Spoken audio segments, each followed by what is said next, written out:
Hi every one.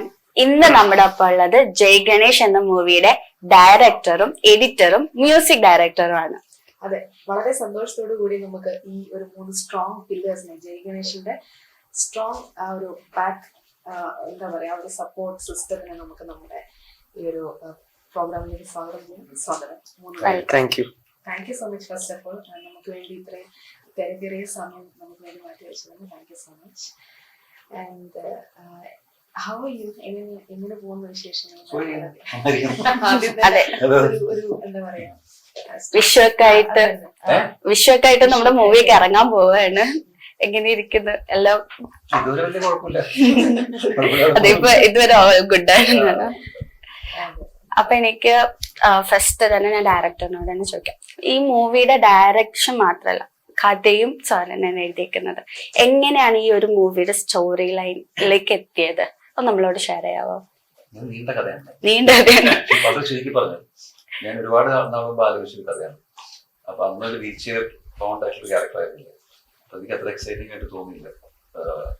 പിന്നീട് ഈ wheel chair എന്ന് പറഞ്ഞ കോൺസെപ്റ്റ് വന്നപ്പോൾ അത് നമുക്ക് ഭയങ്കര ചാലഞ്ചിങ് ആയിട്ട് തോന്നി. കാരണം സെയിം സ്ക്രിപ്റ്റ് ആ സീനുകളൊക്കെ ഷൂട്ട് ചെയ്യുന്നതും ചിന്തിക്കുന്നതും ഒരാൾ ആക്ട് ചെയ്യുന്നതൊക്കെ ഭയങ്കര ഡിഫിക്കൽട്ട് ആയിട്ട് തോന്നി. അപ്പൊ അങ്ങനെയാണ് ആ കഥയിലോട്ട് എത്തുന്നത്. ഓക്കെ, അപ്പോ ഞാൻ സാറിനോട് ഞാൻ ചോദിക്കുന്നത്, 4 years എന്ന് പറഞ്ഞ മൂവി കഴിഞ്ഞിട്ട് 2 വർഷം എടുത്തു. അപ്പൊ ഈ ഒരു 2 വർഷം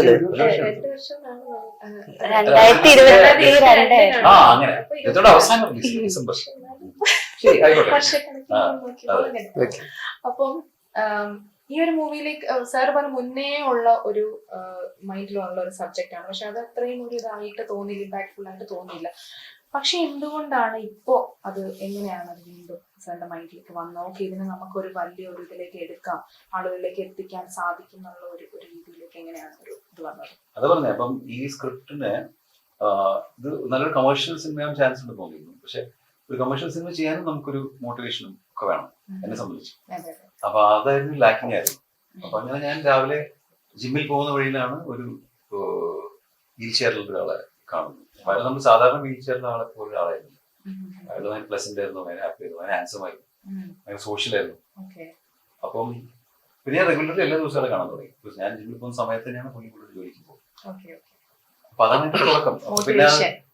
അപ്പൊ പിന്നെ അങ്ങനെ ഒരാളെ ഇതിൽ ഇട്ടാൽ എങ്ങനെ ഉണ്ടാവും എന്ന് തോന്നിയപ്പോ അത് ഭയങ്കര പേടിപ്പിക്കുന്ന ഒരു സംഭവമായിരുന്നു. നമുക്ക് ചെയ്യാനും ചിന്തിക്കാനൊക്കെ ഭയങ്കര ബുദ്ധിമുട്ട്. അപ്പൊ പിന്നെ അതൊരു എക്സൈറ്റിംഗ് ആയിരിക്കും, ചലഞ്ചിങ് ആയിരിക്കും എന്ന് ചോദിച്ചിട്ടാണ് അവരോട് ഞാൻ സംസാരിച്ചിട്ട് വരില്ല. ഞാൻ റോട്ടിൽ വെച്ച് കാറിൽ പോകുമ്പോൾ കണ്ടിട്ടേ ഉള്ളൂ. അതെ, കാരണം നമുക്ക് അങ്ങനെ വീൽ ചെയറിൽ അങ്ങനെ ഭയങ്കര പ്ലസന്റ് ആയിട്ട് ഉള്ള ആൾക്കാരെ അധികം ഞാൻ കണ്ടിട്ടില്ല. അപ്പോ ഇയാളിൽ അദ്ദേഹത്തോട് സംസാരിച്ചില്ലെങ്കിലും കാണുമ്പോ ആൾ അങ്ങനെയാണ്. അതിനാണ് വിധി എന്ന് പറയുന്നത്. നമ്മൾ അങ്ങനെ ഇല്ലായിരുന്നെങ്കിൽ ഇവിടെ നമ്മൾ ഇരിക്കില്ലായിരുന്നു. അപ്പൊ ഇപ്പൊ സംഗീതം എന്ന് പറഞ്ഞ പലർക്കും അറിയില്ല, അമൽ ഡേവിസ് എന്ന് പറഞ്ഞാൽ അറിയുള്ളൂ. അപ്പൊ എനിക്ക് അമൽ ഡേവിസ് എന്ന് വിളിക്കുന്ന സംഗീതം എന്ന് വിളിക്കുന്ന ഒരു കൺഫ്യൂഷൻ. അപ്പൊ ഞാൻ സംഗീതം ചോദിക്കാൻ വന്നത്, ഇപ്പൊ ഈ അടുത്ത് തന്നെ പ്രേമലു എന്ന് പറഞ്ഞ മൂവി ഇപ്പൊ 100 crore ക്ലബും എല്ലാം കടന്ന് ഭയങ്കര ഹിറ്റായി നിൽക്കണം. അത് കഴിഞ്ഞ പിറകെ ഒരു മൂവി എഡിറ്റ് ചെയ്തിട്ട് വരുവാണ്. അപ്പൊ എന്തെങ്കിലും ചാലഞ്ചസ് ഉണ്ടായിരുന്നോ ഒരു എഡിറ്റർ എന്ന നിലയില്? അതും പ്രേമലുമായിട്ട് ചാലഞ്ചിങ് ഒന്നുമല്ല. ഞാൻ ഇപ്പൊ ഇങ്ങനെ ഹിറ്റായി നിൽക്കുന്ന ഒരു സമയത്താണ് ഇങ്ങനെ ഒരു എഡിറ്റർ എന്നൊരു പൊസിഷനിലോട്ട് വന്നിട്ട് നിൽക്കുന്നത്. അല്ലെ, ചലഞ്ചസിനേക്കാൾ അത് കുറെ നല്ല കാര്യങ്ങൾ മാത്രമേ സംഭവിച്ചിട്ടുള്ളൂ. കുറച്ചും കൂടി ഈ പറഞ്ഞ പോലെ എഡിറ്റിംഗ് ഒരു ഒട്ടും അൺസങ് കഷ്ടപ്പെടേണ്ടി വന്നിട്ടില്ലെന്ന ഉദ്ദേശം. സ്മൂത്ത് ആയിരുന്നോ? സ്മൂത്ത് ആയിരുന്നു എന്ന് പറയുന്നത്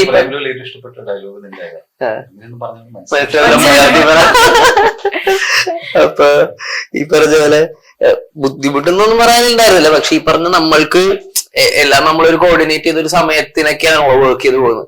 അപ്പൊ ഈ പറഞ്ഞ പ്രേമലുവിന്റെ റിലീസിനൊക്കെ കുറച്ച് ദിവസങ്ങൾ മുമ്പായിരുന്നു ഞങ്ങൾ ഫൈനൽ കട്ടൊക്കെ ഏകദേശം തീർന്നത്. എന്റെ ജോലിയുടെ ഒരു ഒരു പ്രധാനപ്പെട്ട ഒരു ഭാഗം കഴിഞ്ഞത്. പിന്നെയും ഉണ്ട് ഒരുപാട്, എന്നാലും ഒരു മെയിൻ സംഭവം കഴിഞ്ഞിട്ട് ഒരു ബ്രീത്തിങ് സ്പേസ് കിട്ടിയത്. പക്ഷെ എന്നിട്ടും പ്രേമലുവിന്റെ റിലീസിന്റെ അന്ന് രാവിലെ പോലും ഈ പറഞ്ഞ റിലീസ് കഴിഞ്ഞ് അന്ന് ഞങ്ങൾ തൃശ്ശൂരൊക്കെ തിയേറ്റർ വിസിറ്റ് ഒക്കെ കഴിഞ്ഞ് തിരിച്ചന്ന് വെളുപ്പിന് 5 മണിക്ക് വന്നിട്ട് ഞാൻ സിനിമാറ്റോഗ്രാഫർ ആയിട്ട് ഒരു സെഷൻ ഇങ്ങനെ ചുമ്മാ ഇരുന്നായിരുന്നു. സാറായിട്ട് അതിന് മുമ്പ് ഓൾറെഡി ഇരുന്ന് നമ്മളെല്ലാം കഴിഞ്ഞു എന്ന് പറഞ്ഞ് ഞാൻ ഈ പറഞ്ഞ നമ്മളൊരു 4 ദിവസം എനിക്കൊരു അവധി, ഞാൻ അതിന്റെ പ്രൊമോഷൻ പരിപാടിയൊക്കെ തീർത്ത് വരാമെന്ന് പറഞ്ഞിട്ട് അവിടെ പോയിട്ട് അന്നത്തെ ദിവസം എനിക്ക് വിളി വന്നിരുന്നു. അങ്ങനെ വിളി വന്ന് നമ്മൾ പിറ്റേ ദിവസം പോയി. പിറ്റേ ദിവസം എനിക്ക് എനിക്ക് തോന്നുന്നു കോട്ടയത്തോ ഏതോ ദൂരെയൊക്കെ പോകാനുണ്ട്. അപ്പൊ ഈ ചെറിയ സമയത്തൊക്കെ ഇരുന്ന് വെക്കേണ്ടി വന്നിട്ടുണ്ടായിരുന്നു. അപ്പൊ ഇത് വലിയ കഷ്ടപ്പാടുകളൊന്നുമില്ല, അതിലും വലിയ കഷ്ടപ്പാടുകൾ വേറെ നടക്കുന്നുണ്ട്. ഈ പ്രേമലുമായിട്ട് കണക്ട് ചെയ്തുകൊണ്ട് ഇത് മാത്രം കണക്ഷൻ, അതുകൊണ്ട് പറഞ്ഞു മാത്രം. അപ്പൊ ഈ എഡിറ്റർ എന്ന നിലയിൽ ഈ എന്തൊക്കെ ഒരു ഡിഫറൻസ് ആണ്? ആക്ടറും എഡിറ്ററും രണ്ട് മേഖലയാണല്ലോ. അപ്പൊ എന്താണ് മെയിൻ ആയിട്ടുള്ള ഒരു ഡിഫറൻസ് തോന്നിയത് എഡിറ്റർ എന്ന നിലയിൽ? ഡിഫറൻസ് എന്ന് പറയുന്നത് എഡിറ്റിംഗ് ഈ പറഞ്ഞ പോലെ നമ്മളൊരു മുറിയിലോ ഒരു സ്പേസിലോ ഒക്കെ ഇരുന്ന് നമ്മൾക്ക് ഏറ്റവും കോൺഫിഡന്റ്, എന്നെ സംബന്ധിച്ച് പേഴ്സണലി പറയുകയാണെങ്കിൽ എനിക്ക് ഏറ്റവും കോൺഫിഡന്റോടുകൂടിയും ഏറ്റവും ഇഷ്ടത്തോടുകൂടിയൊക്കെ ചെയ്യാൻ പറ്റുന്ന ഒരു ജോലിയാണ്.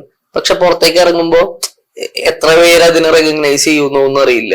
ഇപ്പൊ പോലും നിങ്ങൾ അമൽ ഡേവിസ് ആയതുകൊണ്ടാണ് ഇതറിയുന്നത് ഞാനാണ് എഡിറ്റർ എന്നുള്ളത്. അല്ലെങ്കിൽ നമ്മൾ എഡിറ്റിംഗ് ചെയ്യുമ്പോൾ എത്രത്തോളം അറിയുന്ന എനിക്കറിയില്ല. പക്ഷെ ഈ പറഞ്ഞ ആക്ടിങ് നേരെ തിരിച്ചാണ്. നമ്മൾ ചെയ്യുന്ന സമയത്ത് എന്നെ സംബന്ധിച്ച് ഏറ്റവും ഇൻസെക്യൂർ ആയിട്ടും അല്ലെങ്കിൽ ഏറ്റവും ഈ പാടുവിട്ടൊക്കെ ചെയ്തിട്ട് പിന്നെ നമ്മൾ പുറത്തേക്ക് ഇറങ്ങുമ്പോൾ വലിയൊരു വിഭാഗം ആളുകളുടെ ഇഷ്ടം നമുക്ക് കിട്ടുക എന്ന് പറയുന്ന ഒരവസ്ഥ ഈ രണ്ടും ഉണ്ട്. അപ്പൊ രണ്ടിന്റെയും ടേക്ക് അവേസും അല്ലെങ്കിൽ നമ്മുടെ എഫേർട്സും തമ്മിൽ വ്യത്യാസങ്ങളുണ്ട്. അപ്പം ഈ 4 years എന്നുള്ള മൂവിന്റെ എഡിറ്ററും സെയിം ടീമാണ്.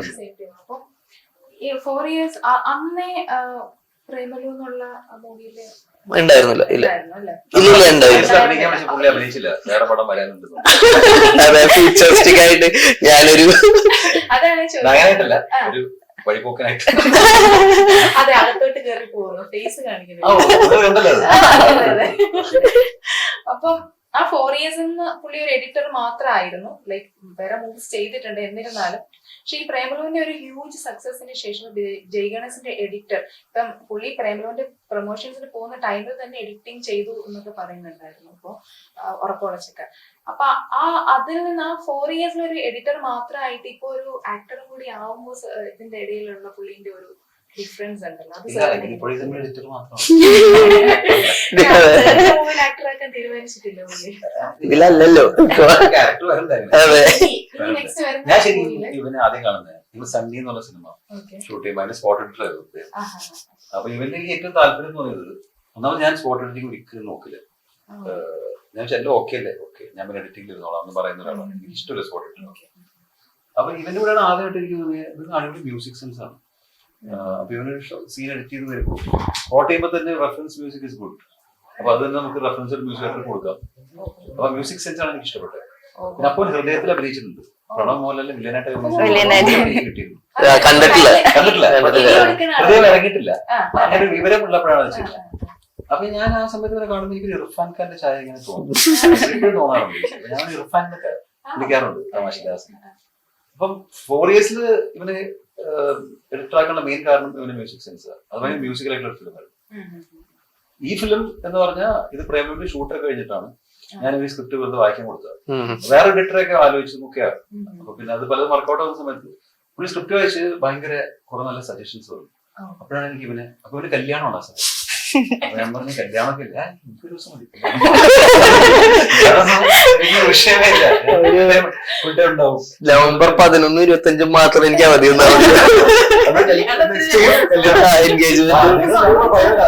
കറക്റ്റ് ഷൂട്ടിംഗ് തുടങ്ങി. അങ്ങനെ അത് വന്നു. പിന്നെ അതങ്ങനെ പോയി. പിന്നെ ഇപ്പം പ്രേമലു ഞാൻ പറഞ്ഞില്ലേ, പ്രേമലു കഴിഞ്ഞപ്പോഴേക്കും എഡിറ്റിംഗ് കഴിഞ്ഞത് ഏകദേശം. പിന്നെ എന്തൊക്കെ സംഭവിച്ചത് ഞാൻ അറിയാൻ ഇരിക്കുന്നേ.